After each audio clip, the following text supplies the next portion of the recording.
அச்சோ போச்சு, just மிஸ்ஸிங்க, catch பிடிச்சிட்டேன். அடிக்கிற வெயிலுக்கு ஃப்ரூட்ஸ் கடையில் போய் எந்த ஃப்ரூட்ஸ் வாங்குறதுனே தெரியலிங்க. சரின்னு கை கடிக்கிற எல்லா ஃப்ரூட்ஸ்லயும் ஒவ்வொன்றா எடுத்து கொடுத்து நாம பர்ச்சேஸ் பண்ணியாச்சுங்க. சூப்பரா. அடுத்தது என்ன, நமக்கு ஃப்ரெஷ்ஷான ஃப்ரூட்ஸ் கையில் இருக்கீல, ஃப்ரெஷ் ஜூஸ் தான். வாங்க எப்படி செய்யறதுன்னு பார்க்கலாம். சூப்பரா இருந்துச்சு வாட்டர்மெலன். இதுல இருந்து நம்மளுக்கு கொஞ்சமான குவான்டிட்டி தான் தேவைப்படும். இப்போ ஃபர்ஸ்ட்லேயே நம்மளுக்கு வேணுங்கிற ஃப்ரூட்ஸ் எல்லாத்தையுமே எடுத்து லிஸ்ட் அவுட் பண்ணியாச்சு. அது எல்லாமே இப்போ மேஜிக்கா மாறப்போகுது. டன் டடன், சூப்பரா கட் ஆயாச்சா.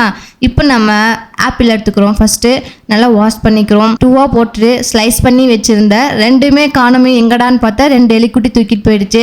அச்சோ வடை போச்சே அப்படின்ட்டாச்சு. சரி பரவாயில்ல, இருக்கிறத வச்சு அட்ஜஸ்ட் பண்ணிக்கலான்னு அதே எடுத்தாச்சு. ஆப்பிள் வந்து நம்ம தோல் சீவி தான் போடணும். அடுத்தது வாங்கிட்டு வந்த முலாம்பழத்தில் ஒரு கால்வாசி மட்டும் எடுத்தாச்சு. நல்லா பழுத்து இருந்தங்காட்டிக்கு அழகா இருந்துச்சு எடுக்கிறதுக்கே. புதுசா இருக்கும் பைனாப்பிள் ஓப்பன் பண்ற டெக்னிக், யாருக்கெல்லாம் தெரியலையோ பார்த்து தெரிஞ்சுக்கோங்க. இதுல இருந்தும் நம்மளுக்கு ஒரே ஒரு ஸ்லைஸ் இருந்தா போதும். அதோட சைடு தோல் எல்லாம் எடுத்துட்டு இதே மாதிரி ஆப்பிள் மாதிரி நம்ம ஸ்லைஸா கட் பண்ணி வச்சுக்கிறோம். அடுத்ததான் நம்மளோட மெயின் இன்கிரியன்டான வாட்டர்மெலனுக்கு வந்தாச்சுங்க. நீங்க எப்போ வந்து வாட்டர்மெலன் வாங்கினாலும் ஒரு ஒயிட் கிளாத் வச்சு அது லைட்டா டச் பண்ணி பார்த்தீங்க அப்படின்னா டார்க் ரெட்டிஷா இருந்துச்சு அப்படின்னா அது இன்ஜெக்ட் பண்ணிருக்காங்கன்னு அர்த்தம். நம்ம லைட்டா தான் இருந்துச்சு, அதனால நம்மளுக்கு ஒன்றும் ப்ராப்ளம் இல்லை, குழந்தைங்களுக்கும் சாப்பிட கொடுக்கலாம். இந்த ஜூஸ் வந்து நீங்க சீட்ஸோட போட்டாலும் ஓகே, இல்லை சீட்ஸ் இல்லாம போட்டாலும் ஓகேங்க. சீட்ஸ் சாப்பிட்டா ரொம்ப நல்லது. நாங்கள் அப்படியே தான் போட்டோம். என்னன்னா இங்க கடைசியில் ஃபில்டரும் கூட பண்ணிக்கலாம். ஆல்ரெடி நம்ம கட் பண்ணி வச்சிருந்த ஆப்பிள், பைனாப்பிள், முலாம்பழம் எல்லாத்தையுமே வந்து ஃபர்ஸ்ட் டைம் ஒரு டைம் மிக்சியில் போட்டு எடுக்க போறோம். நல்ல ஃபைன் பேஸ்டா வந்து நம்ம அரைச்சுக்கணும். இது வந்து நான் சுகர் போடாம வெறும் அந்த 3 பழங்களை மட்டும் சேர்த்து அரைச்சிருக்கேன். அடுத்தது வாட்டர்மெலன் அடிக்கும் போது மட்டும் உங்களுக்கு தேவையான அளவு சுகர் சேர்த்திக்கோங்க.